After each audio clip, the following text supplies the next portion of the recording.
Vamos limpar o ventilador.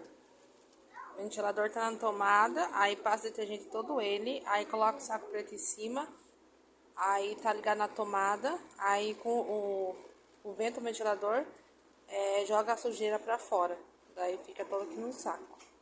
É assim que dá pra limpar o ventilador.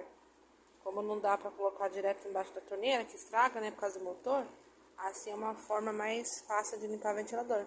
E o ventilador tá aqui dentro, olha ali, ó.